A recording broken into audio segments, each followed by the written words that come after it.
हाय viewers, wig एस्ट्रोविजन में आपका स्वागत है। हर वृषभ राशि का व्यक्ति अलग होता है क्योंकि हर कोई एक ही नक्षत्र में पैदा नहीं होता। आज हम रोहिणी नक्षत्र को कवर करेंगे। विस्तार में जानने के लिए वीडियो को अंत तक देखें।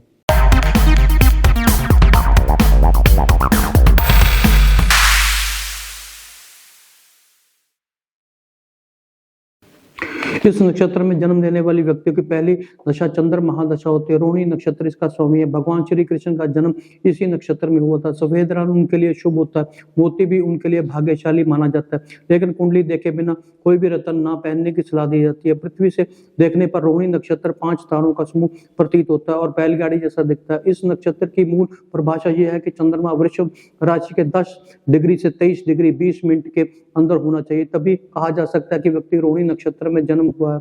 ब्रह्मा इस नक्षत्र के स्वामी। इस नक्षत्र में हम पुरुषों और महिलाओं पर नक्षत्र का प्रभाव अलग अलग देखेंगे। इस नक्षत्र में जन्म लेने वाले पुरुष दुबले पतले और कम कद के होते हैं। वे बहुत मधुर वाणी बोलते हैं। रोहिणी दक्ष प्रजापति की पुत्री थी। रोहिणी चंद्रमा की अत्यंत सुंदर पत्नी थी। इसीलिए इस नक्षत्र में जन्म लेने वाले लोग भी सुंदर होते हैं। उनकी आंखें बहुत आकर्षक होती हैं। इस नक्षत्र के पुरुषों का शरीर संगठित और मांसपेशियां मजबूत होती हैं। इस नक्षत्र की महिलाएं भी बहुत खूबसूरत होती हैं। उनकी आंखें सुंदर और रंग गोरा होता है। उनकी लंबाई मध्यम होती है।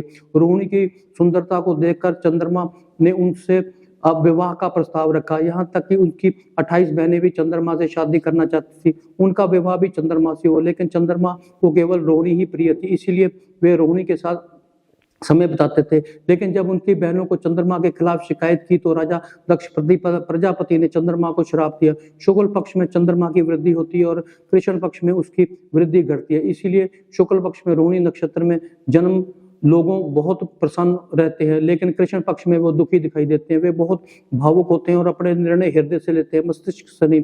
इस नक्षत्र के पुरुष उग्र स्वभाव के और जिद्दी भी होते हैं। एक बार कोई निर्णय लेने पर वो बदलते नहीं हैं। उन्हें दूसरों में दोष ढूंढने की आदत होती है। वे अपने परिजनों के लिए कुछ भी बलिदान कर सकते हैं। यदि कोई उनका शत्रु बन जाए तो वे उसे मिटाने की कोई कसर नहीं छोड़ते। वे जीवन के वर्तमान क्षण में जीना पसंद करते हैं। वे अपने परिवार के साथ प्यार करते हैं, उनके साथ समय बिताना पसंद करते हैं, लेकिन काम हमेशा उनकी पहली प्राथमिकता होती है। महिलाएं भी स्वभाव से उग्र होती हैं, लेकिन फिर भी उनका व्यवहार अच्छा होता है। वे सांस्कृतिक और संस्कारी होती है। वे अहंकारी भी होती है। उन्हें अच्छे कपड़े पहनना पसंद होता है। वे दिखावे में विश्वास नहीं करती, लेकिन ये देखा गया है कि महिलाएं संवेदनशील होती हैं और अगर उन्हें उकसाया जाए तो वे हिंसक हो सकती हैं। पेशे की बात करें तो पुरुष बहुत मेहनती और ईमानदार होते हैं, लेकिन उनमें धैर्य की कमी होती है। पुरुष हर क्षेत्र में विशेषज्ञ बनने की कोशिश करते हैं। वे मन की स्वतंत्रता चाहते हैं। अगर वे ये योजना बनाएं तो जीवन में बहुत सफल हो सकते हैं। अगर हम इस नक्षत्र को एक शब्द में परिभाषित करें तो वो है विकास। वे प्रोग्रेसिव और अच्छे योजनाकार होते हैं।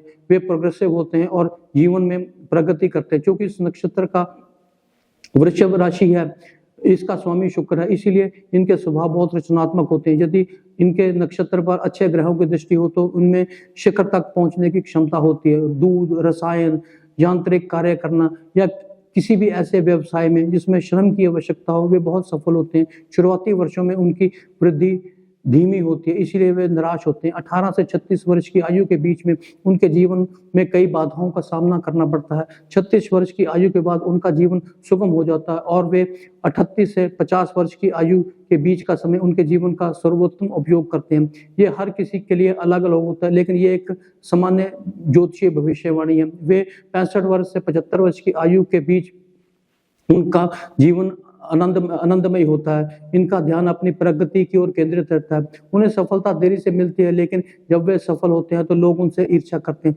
क्योंकि ये नक्षत्र वृषभ राशि द्वारा शासित है, इसलिए इन्हें शुक्र की शक्ति भी प्राप्त होती है। इस नक्षत्र का धर्म मोक्ष है। अन्य नक्षत्रों की तुलना में इस नक्षत्र में मोक्ष प्राप्त करना आसान है। इनका वर्ण शूद्र है। यदि आप इनके विरुद्ध कुछ कहते हैं तो वे आपने मन में रखते हैं और फिर बदला भी लेते हैं। उन्हें विनम्र रहने की सलाह दी जाती है। इनका तत्व पृथ्वी है। इस नक्षत्र के पुरुष आमतौर पर लोगों पर आसानी से विश्वास कर लेते हैं और अपने रहस्य उन्हें बता देते हैं। उन्हें सलाह दी जाती है कि वे अपने जीवन साथी या कर्मचारियों पर आंख मूंद पर भरोसा न करें। पुरुषों को अपनी माँ और मामा से लाभ मिलता है। वैवाहिक जीवन में वे सामाजिक जिम्मेवारी और नैतिकता का पालन नहीं करते, इसीलिए इनके वैवाहिक जीवन में दुख रहता है। पुरुषों की तुलना में महिलाओं का वैवाहिक जीवन बेहतर होता है, उन्हें अपने पति का सुख और बच्चों का प्यार मिलता है, वे बहुत अच्छी माताएं साबित होती हैं। महिलाओं को सलाह दी जाती है कि वे अपने पति पर भरोसा रखें और उनके साथ किसी भी प्रकार की जिद न करें। कुंडली में ग्रहों की अनुकूल स्थिति ना होने पर तलाक भी हो सकता है। प्रत्येक नक्षत्र के 4 चरण होते हैं, क्योंकि इस नक्षत्र में जन्म लेने वाले सभी व्यक्तियों के गुण एक जैसे नहीं होते। रोहिणी नक्षत्र के पहले चरण में जन्म लेने वालों के स्वभाव से बहुत उदार होते हैं, लेकिन वे जीवन के भौतिक सुखों में लिप्त रहना पसंद करते हैं। नक्षत्र के दूसरे चरण में जन्म लेने वाले भौतिकवादी होते हैं, आर्थिक लाभ उन्हें आकर्षित करता है। उनकी सबसे बड़ी ताकत यह है कि वे मुश्किल समय आने पर साहस नहीं छोड़ते। तीसरे चरण में जन्म लेने वाले लोग प्रोग्रेसिव होते हैं। यदि उनका जन्म चौथे चरण में हो तो यात्रा से संबंधी कोई भी कार्य उनके लिए बहुत लाभदायक होता है, विशेष करके विदेश यात्रा से संबंधित। अंत में स्वास्थ्य की दृष्टि से उन्हें रक्त संबंधी समस्याएं हो सकती हैं। सामान्यतः महिलाओं का स्वास्थ्य पुरुषों की तुलना बेहतर रहता है, कभी कभी उन्हें मासिक धर्म की समस्याएं भी रहती हैं। So this was my analysis on the Rohini नक्षत्र। वीडियो के अंत में मैं यही कहना चाहूंगा कि अगर आपको मेरा वीडियो पसंद आए, शेयर करें, लाइक करें, चैनल को सब्सक्राइब करें तथा बेल आइकन का बटन दबाना ना भूलें, ताकि वीडियो की नोटिफिकेशन समय समय पर हम आपके मोबाइल पर भेजते रहें और हम भी अच्छे अच्छे वीडियो बनाने के लिए प्रेरित होते रहें। Thank you.